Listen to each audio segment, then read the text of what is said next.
ఈరోజు యెరొబాము గురించి మనము ధ్యానించబోతూ ఉన్నాం.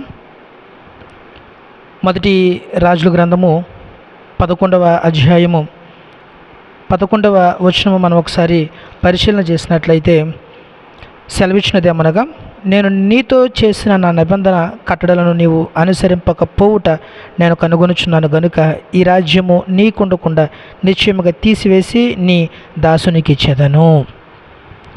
సొలొమోను దేవుని యొక్క మహాకృపను బట్టి రాజు అయ్యాడు. మొదట్లో బాగానే ఉన్నాడు, కానీ తన యొక్క రాణులు చేసినటువంటి పని అన్య దేవతల వైపుగా సొలొమోనును ఆకర్షింపచేయటం, తద్వారా సొలొమోను విగ్రహారాధికుడు అవ్వటం, విగ్రహాలకు మొక్కటం, ఇలాంటి కొన్ని పరిస్థితుల వల్ల దేవుని యొక్క కోపము అనేది సొలొమోను మీదకి వచ్చింది. కోపంతో దేవుడు సొలొమోనుతో ఒక మాట చెప్తా ఉన్నాడు, నువ్వు చేసినటువంటి ఈ పనిని బట్టి రాజ్యాన్ని నీ చేతిలో నుంచి తీసివేసి ఎవరికి ఇస్తాను అంటే నీ దాసునికి ఇస్తాను. ఆ దాసుడు మరెవరో కాదు, ఈరోజు మనం ధ్యానించేటువంటి యెరొబాము గురించి. ఇతని యొక్క కుటుంబాన్ని మనం ఒకసారి చూసినట్లయితే మొదటి రాజుల గ్రంథము 11వ అధ్యాయము 26వ వచనంలో, ఇతడు జెరేదా సంబంధి అయిన ఎఫ్రామీయుడైన నెబాతు కుమారుడు. ఇతని తల్లి పేరు జెరూహ, ఆమె విధవరాలు. తండ్రి పేరు నెబాతు, తల్లి పేరు జెరూహ.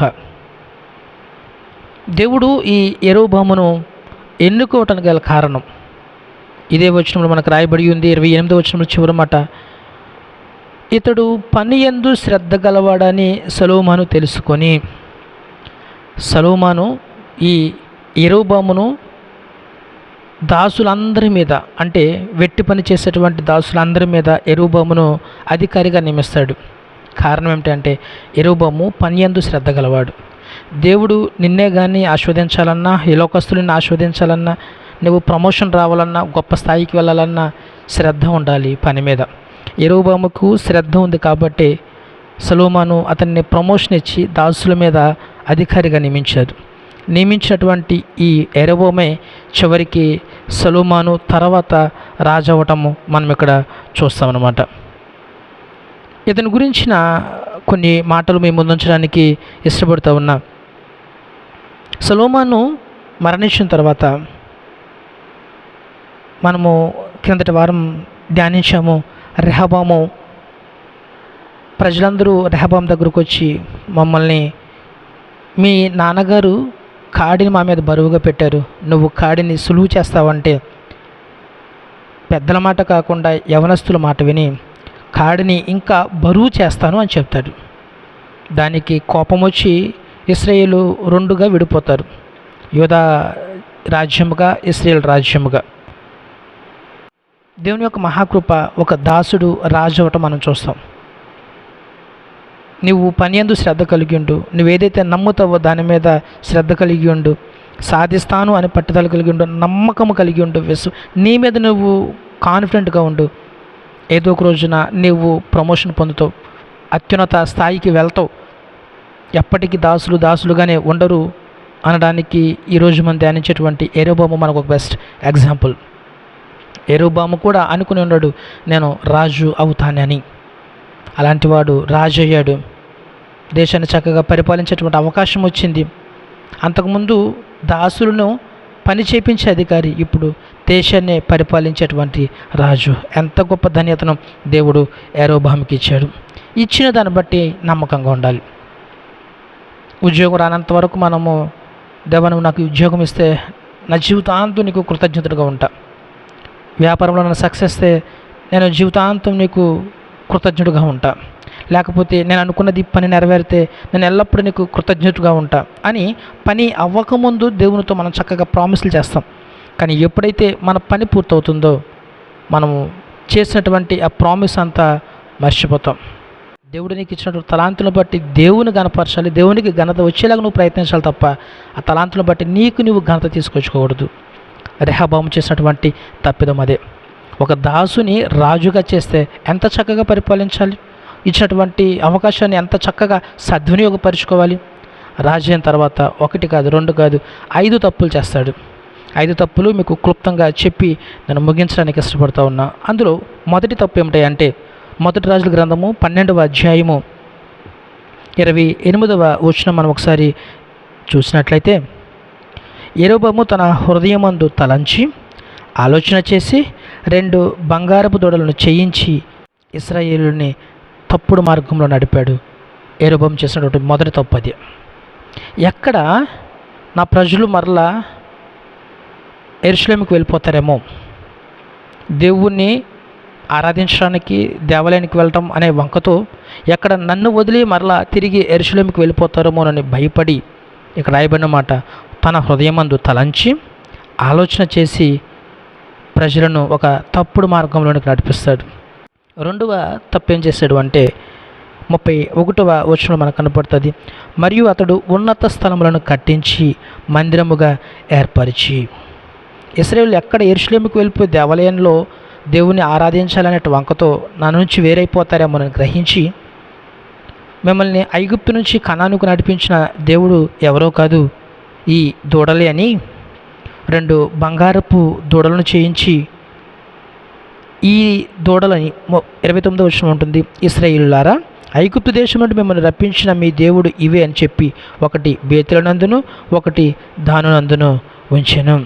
దాని వరకు ఈ రెండిట్లో ఒకదానిని జనులు పూజించడం వల్ల రాజు చేసిన కార్యము పాపమునకు కారణమయ్యాను. ప్రజలు వెళ్ళిపోతారేమోనని భయపడి 2 పోతపూసినటువంటి విగ్రహాలను ఏర్పాటు చేసి వీటిని పూజించండి, మీరు ఎక్కడికూ వెళ్ళాల్సిన అవసరం లేదు, ఆయన దేవుడు కాదు, ఇవే మిమ్మల్ని నడిపించిన దేవుడు అని చెప్పాడు. తప్పుడు మార్గం నడిపించడమే కాకుండా ఉన్నత స్థలాలను, విగ్రహాలను, మందిరాలను కట్టినట్లుగా మనం చూస్తాం. ఎంత చెడ్డ పని చేశాడు చూడండి. ఈయన విగ్రహారాధికుడు అంటే ఈయన తండ్రి ఎఫ్రాయిమీయుడు, దేవుడు అంటే ఎరిగినటువంటి, ధర్మశాస్త్రం అంటే తెలిసినటువంటి ఒక మంచి వ్యక్తి. తెలిసే తప్పు చేస్తూ ఉన్నాడు, ఎక్కడ నా రాజ్యం పోతుందేమోనని. ఒకటి తప్పుడు మార్గంలో ఇశ్రాయేలు నడిపించాడు. రెండవది ఉన్నత స్థలాలు, మందిరాలు, విగ్రహాలు ఏర్పాటు చేశాడు. 3వ తప్పిదం చెప్పి నేను ముందుకు వెళ్ళడానికి ఇష్టపడుతూ ఉన్నా. అదే 31వ వచనంలోని 2వ పార్టు, లేవీయులు కానీ సాధారణమైన వారిలో కొందరిని యాజకులుగా నియమించాను. లేవీయులు మాత్రమే యాజకత్వం చేయాలి, ధర్మశాస్త్రం చెప్తా ఉంది. కానీ యెరొబోము ఏం చేశాడు తెలుసా? లేవీయులు కానీ సాధారణమైనటువంటి వ్యక్తులను యాజకులుగా చేశాడంట. ఎంత గొప్ప తప్పు చూడండి. ఎందుకు అంటే లేవీయులు అయితే విగ్రహాలు దేవుడు కాదు అని ఎక్కడ చెబుతారేమో, యెరూషలేముకు వెళ్ళండి అని ఎక్కడ మరలా సెటరేట్ చేస్తారేమోనని లేవీయులు నమ్మకుండా లేవీయులు కన్నీ సాధారణమైన సామాన్యమైన ప్రజలను యాజకులుగా చేశాడు. ఎంత గొప్ప తప్పు! తప్పు మీద తప్పు, తప్పు మీద తప్పు. ఒక దాసుని సింహాసనం మీద పెడితే చూసారా, తన రాజ్యం కోసం ఎన్ని తప్పుదాలు చేస్తూ ఉన్నాడు. 4వ తప్పిదం మొదటి రాజుల గ్రంథము 12వ అధ్యాయము 32వ వచనంలో, మరియు యెరొబోము యూదాదేశమందు జరుగు ఉత్సవం అంటే ఉత్సవమును 8వ మాసము 15వ దినమందు జరుప నిర్ణయించి బలిపీఠం మీద బలులు అర్పించుచు వచ్చెను. పర్ణశాలల పండుగ ధర్మశాస్త్రం ఏమని చెబుతుంది అంటే 7వ మాసం 15వ దినాన జరపాలి. లేవీకాండము 23వ అధ్యాయము 33వ వచనంలో మనకు ఆ మాట కనబడుతుంది. 7వ నెల 15వ దినాన పర్ణశాలల పండుగ ఉత్సవమును మీరు జరుపుకోండి అని. కానీ దేవుని యొక్క నియమాన్ని మార్చేశాడు. 7వ నెలల్లో ఇక్కడ యెరొబోము ఏం చేశాడు తెలుసా? 8వ నెలకు మార్చేశాడు. దేవుని యొక్క నియమాలను మార్చడానికి ఆయన ఎవరు? తప్పుడు మార్గంలో నడిపించడానికి ఆయన ఎవరు? సాధారణమైనటువంటి వారిని యాజకులు చేయడం ఆయన ఎవరు? ఎంత గొప్ప తప్పిదాలు ఇవి! ఎందుకు అంటే ఎక్కడ నా రాజ్యం పోద్దామునని, మరలా ఎక్కడ నేను మరలా దాసుని అయిపోతున్నామునని. ఇవి 4 ఒక ఎత్తు అయితే, ఇప్పుడు చేసినటువంటి 5వ తప్పుదము మరింత కోపాన్ని దేవుని తీసుకొచ్చే విధంగా చేసింది. మొదటి రాజుల గ్రంథము 12వ అధ్యాయము 33వ వచనము, ఈ ప్రకారము అతడు యోచించిన దాన్ని బట్టి 8వ మాసము 15వ దినమందు బేతేలులో తాను చేయించిన బలిపీఠం మీద బలులు అర్పించుచు వచ్చెను. మరియు ఇశ్రాయేలు వారికి ఒక ఉత్సవం నిర్ణయించి ధూపం వేయుటకై తానే బలిపీఠం ఎక్కాను. యాజకులు బలి అర్పించాలి, యాజకులు ధూపం వేయాలి, కానీ యాజకులు కానీ సామాన్యుల్ని యాజకులకి చేశారుగా, పోనీ వాళ్ళన్న ధూపం వేస్తారేమోగా, ఇక్కడ అది కాదు అన్నట్టుగా తానే బలిపీఠం ఎక్కాడంట. సౌలు అలాగే విర్రవీగాడు, నేను బలి అర్పించేస్తాను అని చేశాడు. చివరికి ఏమైంది? రాజ్యము సౌలు దగ్గర నుంచి దేవుడు తీసేసుకున్నాడు. సేమ్ యెరొబోము పరిస్థితి కూడా అదే. నేనే గొప్పవాడిని, నేనే రాజు, నాకేంటి, నేనంత, నా స్థాయి ఏంటి, ఎవరో వేయటం ఏంటి ధూపము, నేనే వేసేస్తానని చెప్పి ధూపం వేయడానికి ప్రయత్నించాడు. ఎంతో గొప్ప తప్పిదం. ఒకటి, ఇశ్రాయేలును తప్పుడు మార్గంలో నడిపించాడు. రెండోది, విగ్రహాలని ఏర్పాటు చేశాడు, ఉన్నత స్థలాలను నియమించాడు, మందిరాన్ని కట్టాడు. మూడవది, సామాన్యుల్ని యాజకులుగా నియమించాడు. నాలుగోది, దేవుని యొక్క నియమాన్నే, ఉత్సవాన్ని తేదీనే మార్చేశాడు. ఐదోది, తానే ధూపం వేయ ప్రయత్నించాడు. 5 తప్పితాలు యెరొబోము జీవితాన్ని ఏ విధంగా నాశనం చేస్తాయో తెలుసా? తప్పు చేస్తే దేవుడు చూస్తూ ఊరుకునేటువంటి దేవుడు కాదు. తప్పిదం చేసిన దాన్ని బట్టి దేవుని యొక్క కోపము యెరొబోము మీదకి వచ్చింది. ఫలితము ఏమైంది అంటే, యెరొబోము యొక్క